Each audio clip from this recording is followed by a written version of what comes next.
5월달은 가정의 달이고요. 5월 셋째 주일은 부부주일로 지키는 날입니다. 오늘이 5월 21일인데 5월 22일은 부부의 날로 국회에서 결의되어 법정 기념일로 정해진 그런 날입니다.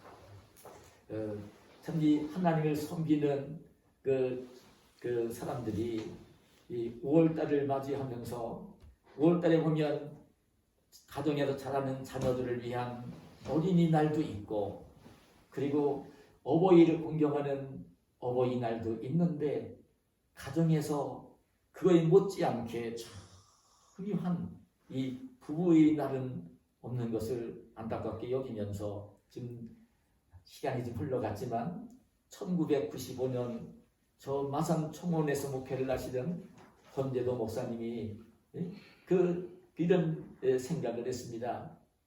이 가정의 달 속에 왜 부부의 날이 없는가? 이 부부의 날이 부부가 얼마나 가정 속에서 소중한데, 그러면서 이제 사회 운동을 일으키면서 이 21일이 이자와 일자잖아요. 둘이 하나 되어지는 그 날을 부부의 날로 하자. 그래서 5월 21일로 제정을 하고, 이제 사회 운동을 전개를 하면서 국회에 이제 그렇게 법적으로 이렇게 이제 진행이 되어지면서 부부의 날로 법정 기념일로 정해진 날입니다. 공휴일은 아니지만 어버이날도 공휴일은 아니잖아요. 법정 기념일이 된 날입니다. 왜냐하면 정말 이 부부라고 하는 것은요, 가정 속에서 기초가 되고 기본이 되고 가정을 세우는 큰 두 개의 기둥이기 때문입니다. 저는 오늘 이 부부의 날을 맞이하면서 이런 말씀을 좀 드리고 싶어요. 이 가정은 누가 세우는 것이냐면 전적으로 하나님이 세우시는 것입니다. 하나님께서 천지 만물을 창조하시고 난 뒤에 창조할 때마다 빛이 있으라 하심에 빛이 있었고, 하나님이 보시기에 좋았더라. 하나님은 천지 만물을 창조를 하시면서 창조하실 때마다 하나님 보시기에 좋았더라, 좋았더라, 좋았더라 말씀을 하십니다. 그런데 하나님이 보실 때에 좋지 않은 것이 하나가 있었습니다. 마지막 날 하나님의 형상대로 사람을 만드시고, 그 사람들로 하여금 하나님이 지으신 선지자연 만물을 다스리도록 허락해 주셨어요. 그러면서 이제 무엇이 하나님 형상대로 사람을 만드셨는데, 그 먼저 만든 사람이 누구냐면 남자를 먼저, 아담을 먼저 만드신 것입니다. 그 아담을 만들어 놓으셨는데, 아담이 혼자 생활하는 것이, 혼자 살고 있는 모습이 하나님 보시기에 좋지 않았어요. 다 좋았어요. 그런데 사람이 혼자 사는 것은 하나님 보시기에 좋지가 않았어요. 저는 이 말씀을 묵상하면서도 오늘날 우리나라에 보면 혼자 사는 그 가구가 제일 많다는 거예요. 역으로 가는 거예요. 하나님의 뜻을 거스르며 가고 있는 문화예요. 정말 얼마나 안타까운 모습으로 우리 지금 사회 모습을 지혜적인 목사는 보고 있는지 모릅니다. 혼자 사는 것은 하나님 보시기에 좋은 것이 아니에요.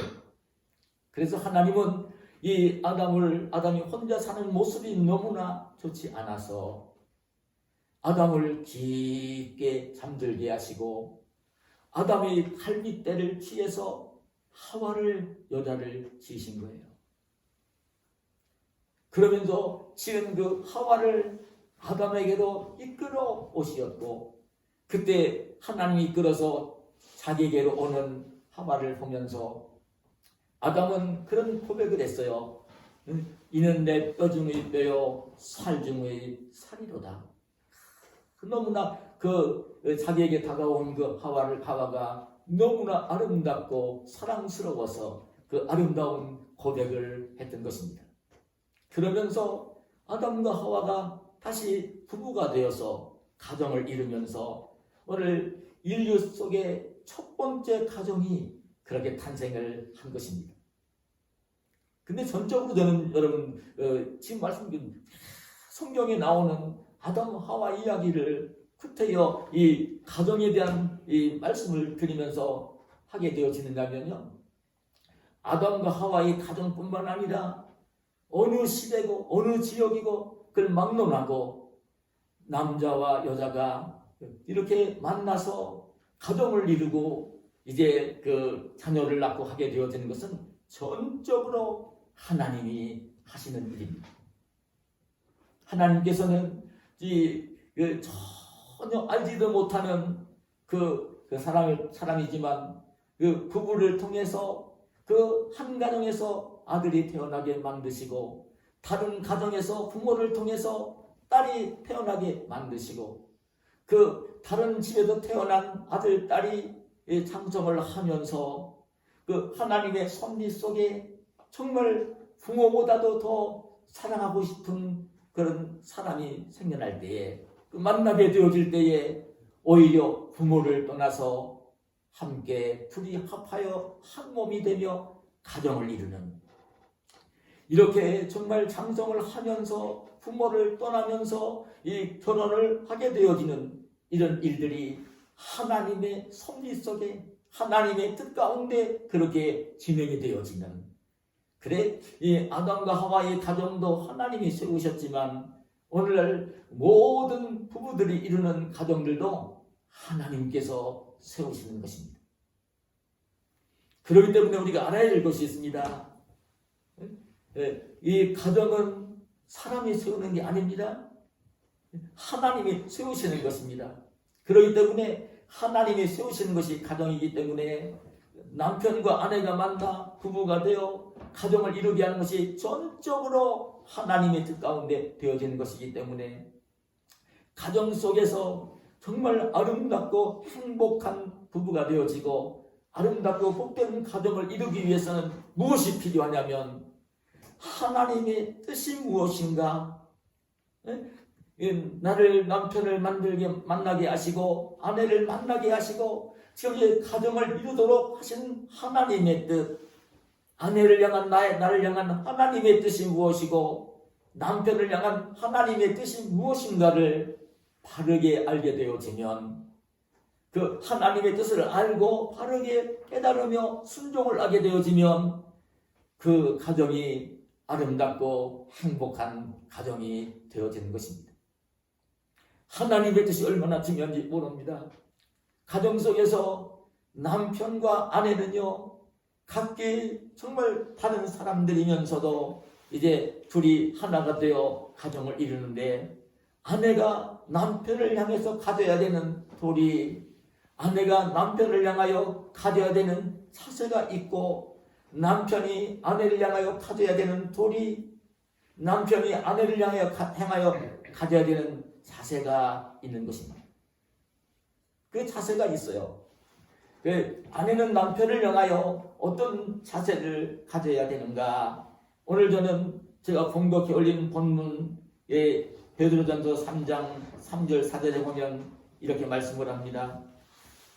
너희의 단장은 머리를 꾸미고 금을 차고 아름다운 옷을 입는 애모로 하지 말고 오직 마음에 숨은 사람을 온유하고 안정한 심령의 썩지 아니할 것으로 하라.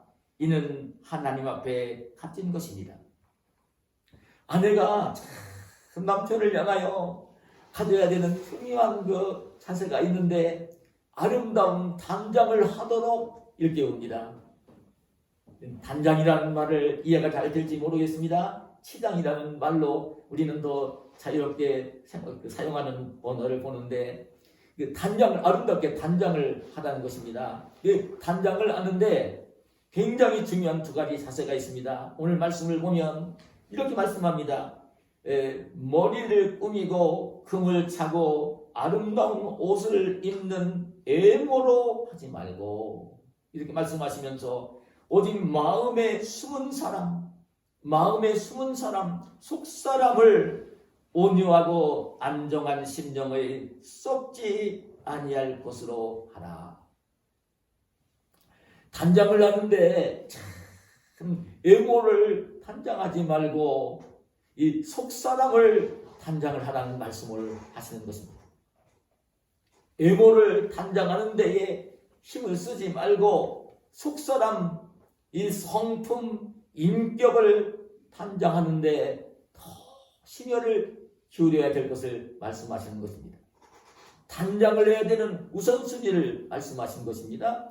애모를 단장하는 일보다 이 속사람을 단장하는 일을 더 귀하게 여기면서 소중하게 여기면서 그게 자기 자신을 단장해야 될 것을 말씀해 주시는 거예요.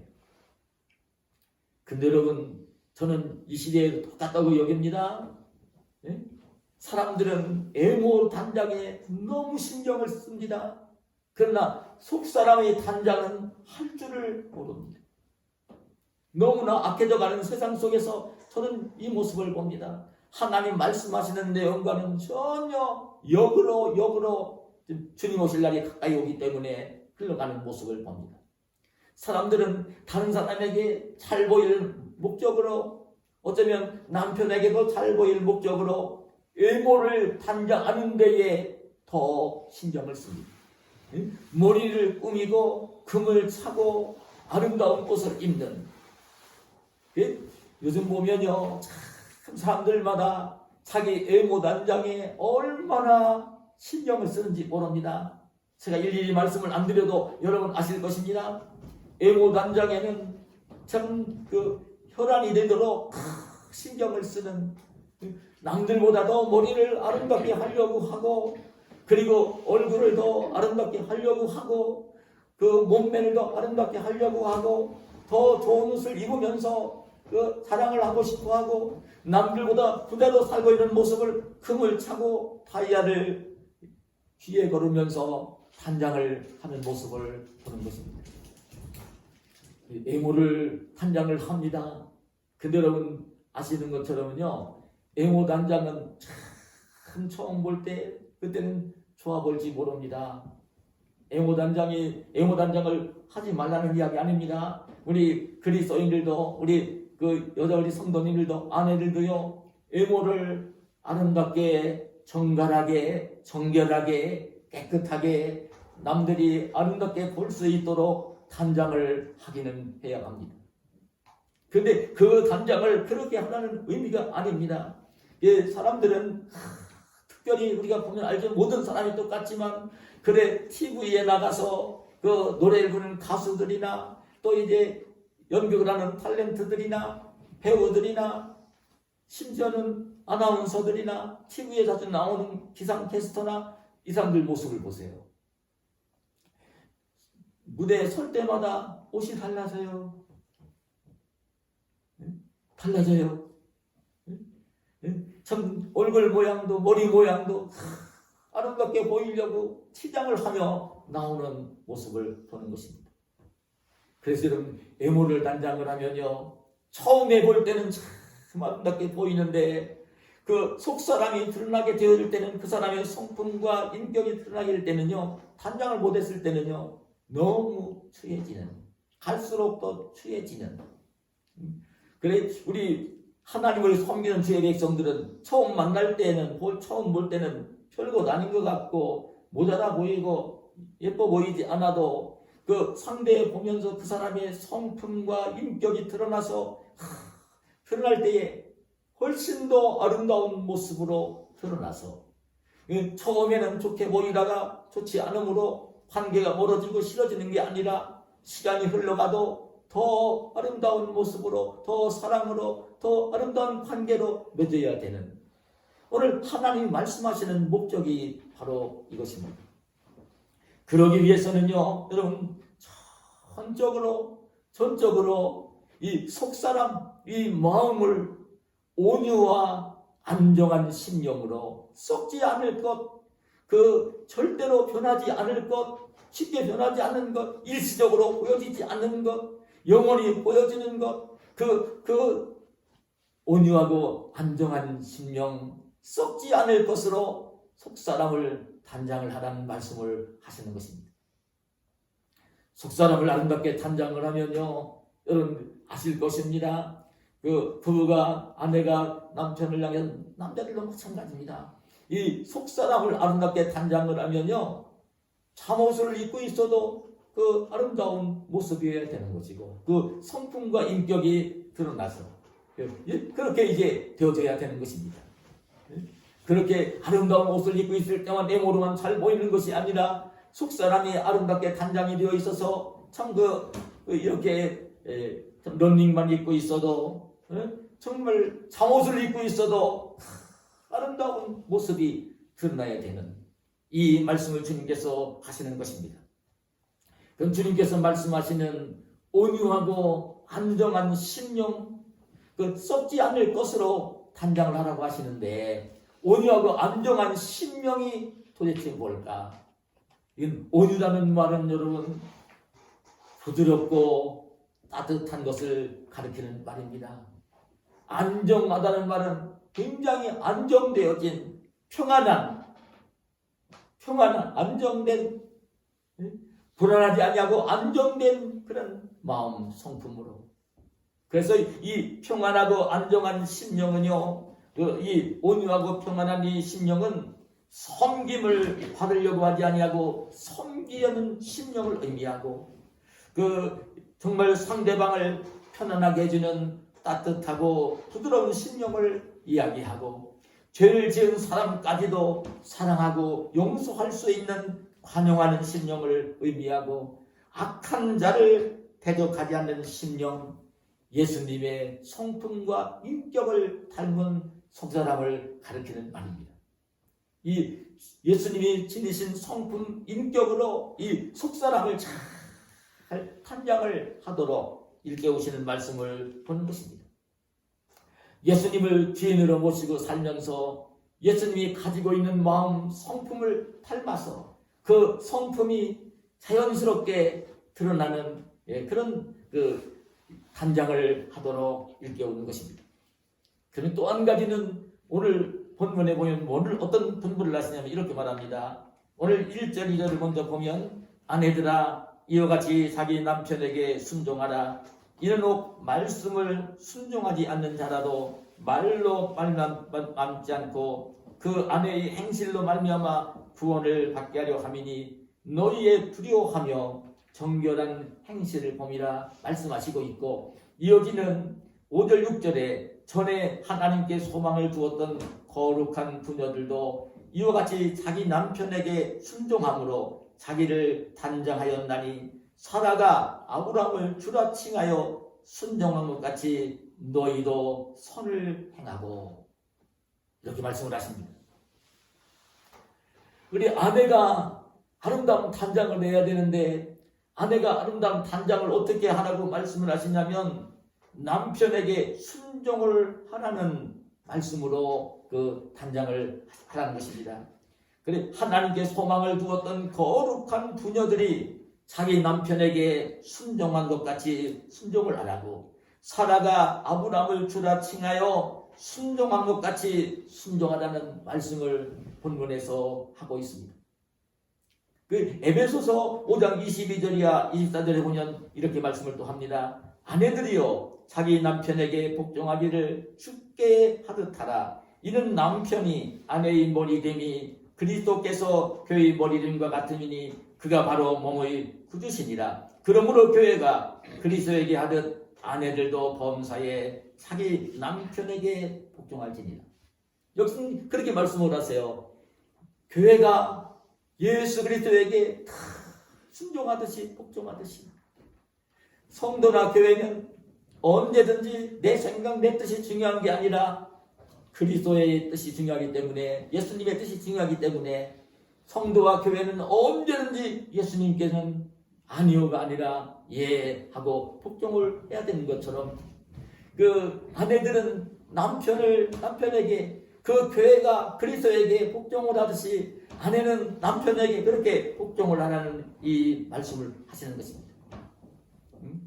마치 그 주님이 말씀하시는 거예요. 교회의 머리가 그리스도이기 때문에 교회가 그리스도에게 복종을 하듯이 아내의 머리가 남편이기 때문에 남편에게 그렇게 복종을 하라는 이 말씀을 하시는 것입니다.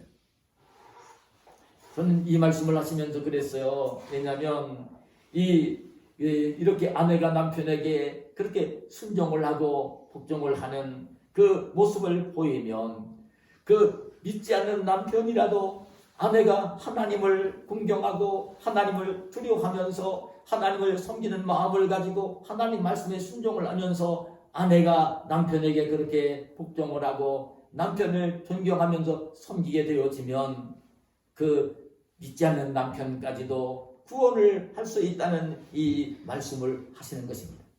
저는 이 말씀을 묵상하면서 그래요. 오늘 성경 말씀을 보면 아내에게 참 남편이 잘해주니까 남편이 사랑해주고 남편이 존경받을 만한 그런 인격을 가지고 있고 남편이 너무나 훌륭하기 때문에 좋은 점이 많기 때문에 그러니까 남편에게 복종하라 순종하라 이렇게 말씀하지 않으셨어요. 아무런 조건을 내세우지 않고 아내된 자들에게 그 남편을 존경하며 남편에게 복종하도록 순종하도록 이 말씀을 하시는 것입니다. 근데 일전에 제가 글을 읽다가 어느 기독교 기관에서 기독교 가정 1500명의 그 부부들을 대상으로 설문조사를 했습니다. 설문조사를 하면서 남편들에게 물었어요. 아내에 대한 가장 큰 불만이 무엇이냐 그랬더니요. 그때 대답하는 것이 무엇인지 아십니까? 아내가 자기 말만 하고 남편인 자기 말을 들어주지 않는 것이다. 지금도 거꾸로 갑니다. 세상이 이렇게 지금 거의 세상이 이렇습니다. 이렇게 가기 때문에 그렇다는 얘기를 했다는 거예요. 나는 오늘 죄송해요. 우리 아내된 분들에게 아내들 분에게 내가 좀 서운한 말로 드릴지 모르지만 올바르게 저는 하나님 말씀을 가르쳐 드리고 싶어요. 정말 남편을 죄인으로 알고 그렇게 이제 존경하고 섬겨주라는 이 말씀을 꼭 드리고 싶어요. 왜 그러냐면 아셔야 됩니다. 남편들에게는요 아내를 다스리는 그런 마음을 하나님이 주셨어요. 사람이 갖게 한 게 아닙니다. 마귀가 넣어준 마음이 아닙니다.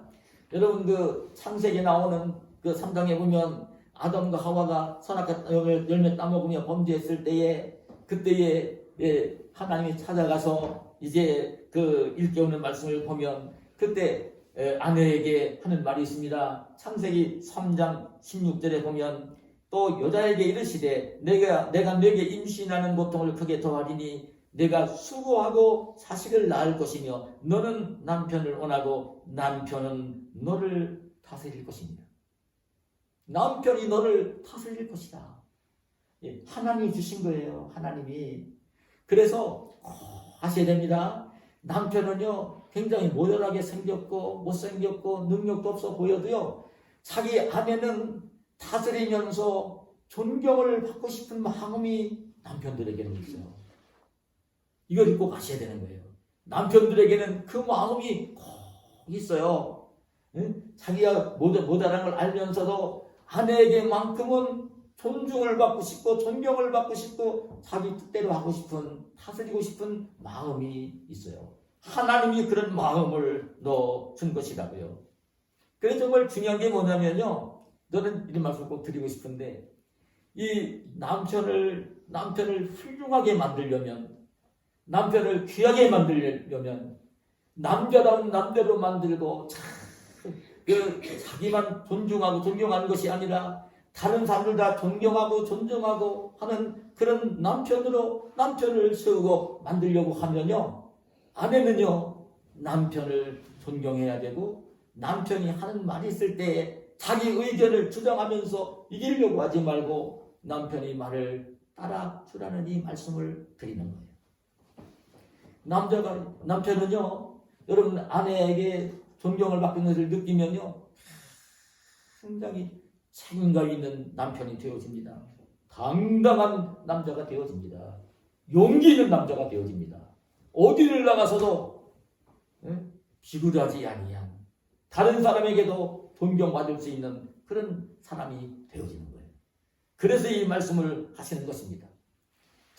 제가 이 말씀을 묵상을 하면서 믿음의 성 아브라함과 사라의 부, 오늘 말씀 속에도 그 사라가 그 남편인 아브라함을 주로 여기면서 잘 따르고 순종했다는 말씀을 본문에 하고 있는데요. 왜 이 말씀을 하고 있느냐면 아브라함이 물론 믿음의 우상입니다. 모든 사람들이 귀하게 여겼습니다. 그런데 실제적으로 아브라함이 사라에게 하는 그 행동을 보면요, 굉장히 모자라 보입니다. 모자라 보입니다. 어떤 모습이 그러냐면요, 이 아브라함이 가나안 땅에 가뭄이 들어가지고요, 애굽으로 내려갔어요. 그런데 아내가 너무 예쁜데 애굽 나라의 왕이나 다른 신하들이나 누군가가 자기 아내를 탐내서 빼앗아갈 것 같으니까요, 사라에게 어떤 주문을 하냐면, 사람들이 묻거든, 나를 남편이라고 하지 말고 오라비라고 하라고, 내 누이라고 하라고 얘기를 합니다. 여러분, 그리고 그랄 땅에 내려갔을 때도 다시 또 그 주문을 합니다. 자기가 신변의 위협을 느끼면서 참 그 아내에게 비굴하게 사람들이 묻거든, 누이라고 해라. 내가 남편이 아니라 오라버니라고 해라. 자기는 누이라고 하라고 얘기를 합니다. 그런데 얼마나 이 아내가 볼 때에 비굴한 남편이고 모자라 보이는 남편이고 이렇게 참 어리석은 남편이 어디 있겠어요. 그런데 그것까지도 이 사라는 남편이 말을 존중하면서 따라주는 모습을 보는 거예요. 그랬다가 이제 아내를 빼앗길 위기를 만났는데 그래도 아브라함을 보시고 사라를 보시고 하나님의 역사에서 이제 아내를 바로 돌아오게 해주는 그 하나님의 은혜를 입혀주시지만 그런 모습을 보는 거예요. 저는 이 말씀을 묵상하며 들은 모습이 뭐냐면 아브라함이 이렇게 당당하고 믿음의 조상이고 모든 사람들이 존경을 받는 그 족장이고 이런 사람이 되어져 간 것은 이 아내인 사라가 남편을 존중하고 존경하면서 남편의 말을 잘 따라줄 때에 그렇게 귀한 믿음의 조상으로 세워져 갔던 것입니다. 여러분, 참 종종 제가 말씀을 드리지만 중세의 성자인 어거스틴을 회심시킨 어머니 모니카를 제가 얘기를 합니다. 탕자인 그 어거스틴을 성자인 어거스틴으로 이렇게 만든 어머니 모니카, 눈물의 어머니 모니카를 볼 수 있는데, 근데 그 아들 어거스틴이 참회록을 씁니다. 글을 씁니다. 글을 쓰면서 글 중에 어떤 게 나오냐면 정말 어머니가 또 자기도 회심시켰지만 가장 귀하게 회심시킨 한 사람이 있다는 이야기를 적고 있습니다. 자기 아버지 파트리키우스입니다. 모니카의 남편입니다. 근데 자기 아버지는 믿음도 없는 아버지였는데 그 믿음의 어머니 모니카가 그냥 남편을 존중하고 그 남편을 잘 섬겼던 것입니다. 그러면서 이 남편도 회심을 하고 그리스도인으로 하나님의 사랑으로 거듭날 수가 있었던 것입니다. 여러분, 오늘 우리가 이 땅을 살면서 하나님이 기뻐하시는 뜻이 있습니다. 아내된 자들에게 원하시는 하나님의 뜻이 있습니다. 반드시 애모를 신경 쓰는 것보다는 속사람을 아름답게 단장하기를 힘쓰시는 온유하고 안정한 심령으로 잘 단장을 하는 그런 우리 아내분들이 되시기를 바라고, 그래서 정말 아름다운 가정을 이루는 그런 우리 성도님들이 되시기를 축복합니다. 아내들은 너무나 그 마음이 안 좋은가 봐요. 아멘이 없어요. 아내들은 그렇게 해줘야 되는 하나님 말씀이 정말 그런 것입니다. 그 남편들에게도 주문하는 게 있습니다. 남편들에게 어떤 주문을 하냐면 오늘 말씀 보니까 7절에 남편들아 이와 같이 지식을 따라 너희 아내와 동거하고 그들도 연약한 그릇이요 또 생명의 은혜를 함께 이어받을 자로 알아. 귀히 여기라. 이는 너희 기도가 막히지 아니하게 하려 함이라. 이렇게 말씀을 합니다. 남편들에게는요, 어떤 얘기를 하냐면, 아내가 어떤 사람인가를 바르게 알고 동거하며 함께 살며 아내를 귀하게 여기라는 것입니다. 그런데 아내는 어떤 자인가를 먼저 알라고 말씀을 하시고 귀히 여기라는 말씀을 하시는데, 아내가 어떤 자이냐면요, 오늘 말씀을 보니까 아내는 연약한 그릇이라는 것입니다. 아내는 좀 연약한, 힘이 좀 부족한 그릇이라는 것입니다. 여기서 연약한 그릇이라는 말은요, 지적으로, 영적으로, 도덕적으로 연약하다는 뜻이 아닙니다. 이것은 신체적으로, 육체적으로 연약하다는 뜻입니다. 아내는 이 남편보다 육체적으로 연약한 그릇인 것입니다. 이것을 꼭 알아야 되는 것입니다. 남편 된 자는 이걸 모르면 안 되는 것입니다. 아내는 연약한 그릇인 것입니다. 연약한 그릇이기 때문에 알아야 될 내용이 뭐냐면요, 이 아내가 연약한 그릇인 걸 알게 되어지면 연약한 그릇이 깨지지 않도록, 상하지 않도록 잘 보호해 주어야 되고, 위해 주어야 되고, 아껴 주어야 되고, 이런 말씀을 담고 있는 내용입니다. 실제적으로 여러분, 그 창세기에 보면 그 아담과 하와가 범죄했을 때에 찾아가신 하나님이 아담에게 하시는 말이 있습니다. 창세기 3장 17절 19절에 보면 이렇게 말씀합니다. 아담에게 이르시되 내가 내 아내의 말을 듣고 내가 내게 먹지 말란 나무의 열매를 먹었은즉 땅은 너로 말미암아 저주를 받고 너는 내 평생에 수고하여야 그 소산을 먹으리라. 땅이 내게 가시덤불과 엉겅퀴를 낼 것이다. 내가 먹을 것은 밭의 채소인즉 내가 흙으로 돌아갈 때까지 얼굴에 땀을 흘려야 먹을 것을 먹으리니 내가 그것에서 취함을 입었으리라. 남편에게는 이 말씀을 하신 거예요. 남편에게는 너는 내 평생에 수고하여야 그 소산을 먹을 거라고. 얼굴에 땀을 흘려야 먹을 것을 먹으며 살 수 있을 것이라고. 정말 이 남편은요, 경제적으로 정말 가정을 이루게 될 때에 경제적으로 책임을 질 줄 아는, 연약한 아내에게 그 짐을 지우지 말고 이마에서 땀이 흐르도록 평생을 수고하면서라도 아내를 좀 보호하면서 경제적인 문제에 힘이 들지 않도록 아내를 보호하며 해주어야 될 것을 이렇게 말씀을 해주신 것입니다. 힘들고 어려운 문제가 있을 때에는 남편이 그 힘들고 어려운 짐을 져야 될 것을 이 말씀이 해주시는 것입니다. 저는 이 말씀을 준비하면서도 지금은 세상이 역으로 갑니다. 실제적으로 여자분들이 그 남편들보다, 아내가 남편들보다 더 힘드신 남편이 있습니다. 그리고 폭력은 아내가 남편을 폭력하는 사람도 있다고 하더라고요. 그리고 여자들이 힘이 있는 사람도 있습니다. 여자가 훨씬 더 남편보다 지적이고 능력 있는 사람이 있습니다. 그 사회에 나가서 어떤 직장일을 해도 돈을 좀 많이 벌 수 있는 그런 아내들이 있기도 합니다. 그러나 하나님 말씀은요, 이 말씀을 그래도 하시는 거예요. 아내가 연약한 그릇인 것을 반드시 알아야 되고, 그 아내가 연약한 그릇이면서도 이 땅을 평안하게 귀하게 살 수 있도록 그렇게 무거운 짐을 남편이 져줘야 되고 아껴주고 보호해 줘야 될 것을 이 말씀이 우리에게 교훈을 하시는 것입니다. 그리고 또 한 가지는 뭐라고 말씀하시냐면 오늘 본문에 그랬어요.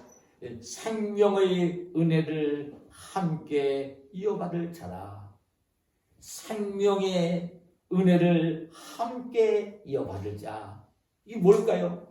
생명의 은혜를 함께 이어받을 자라는 거예요. 이것은 영생의 기업을 함께 받아 누릴 자. 천국에 가서 함께 영생 복락을 누릴 사람. 그 얼마나 귀한 사람인지 모릅니다.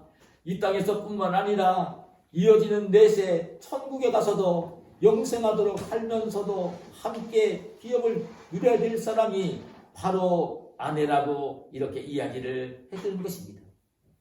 이 말씀을 하시면서 오늘 주신 말씀이 뭐냐면요, 그 아내를 귀하게 여기라고 말씀합니다.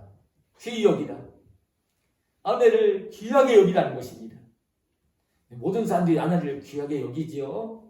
거의 다 그렇습니다. 근데 아내를 귀하게 여기는데 이 귀하게 여기라는 말이, 이 말씀이 무슨 말씀일까요? 이 아내를 귀하게 여기라는 이 말씀은요, 저는 이 말씀을 에베소 5장 25절에 보면 남편들아 아내 사랑하기를 그리스도께서 교회를 사랑하시고 그 교회를 위하여 자신을 주심같이 하라 말씀하고 있고요.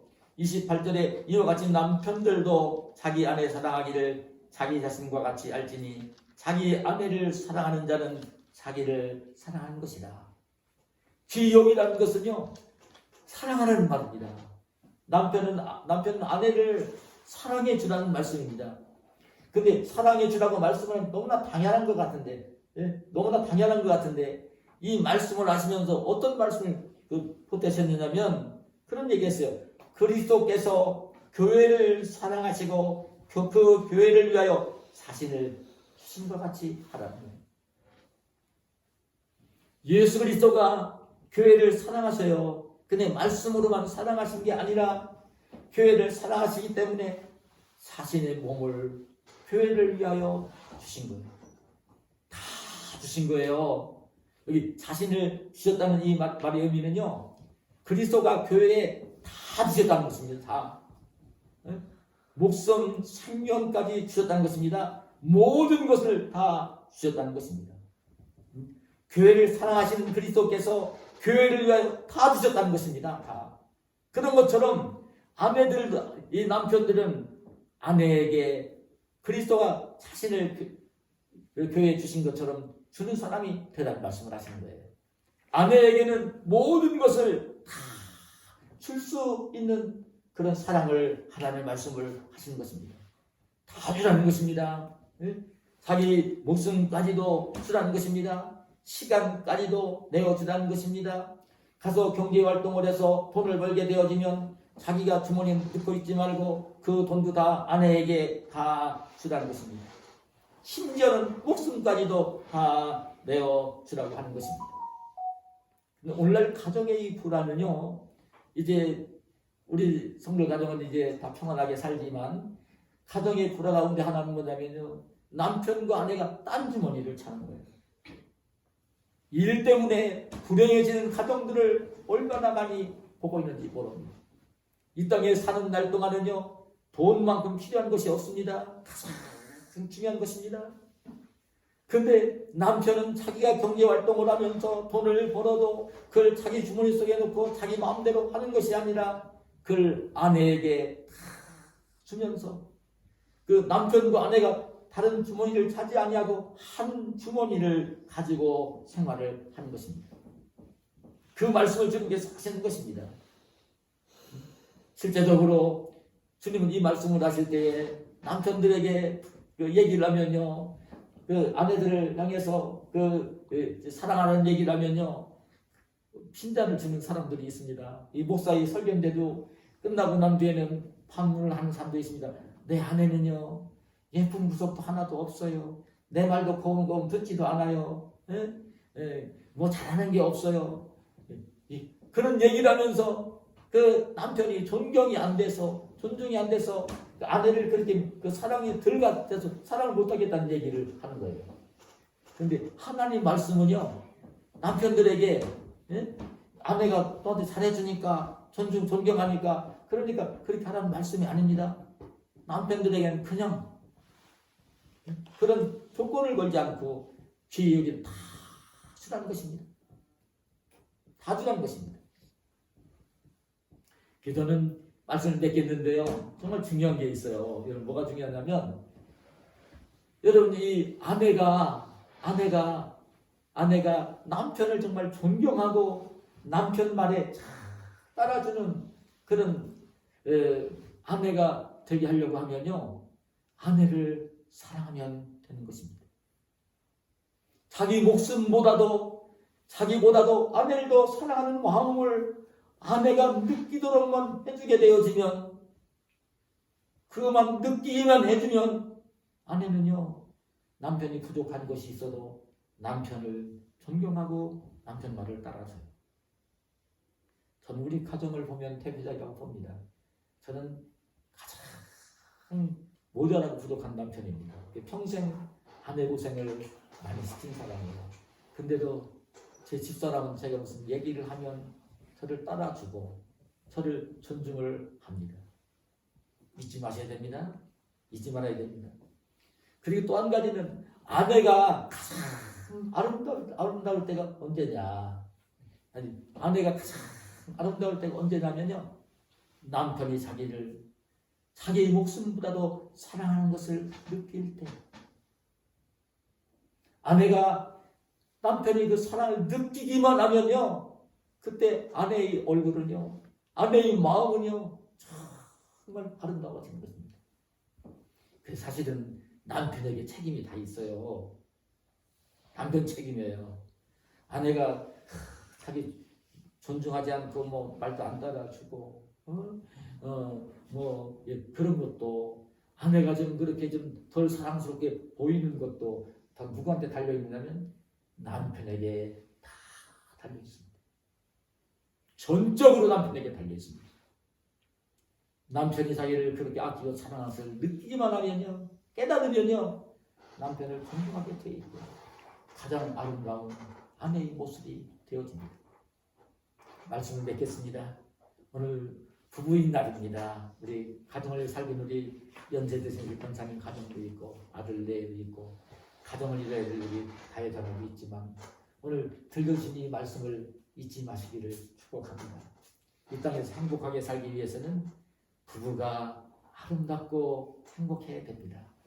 그러면 아름다운 행복한 가정이 되어지는 것입니다.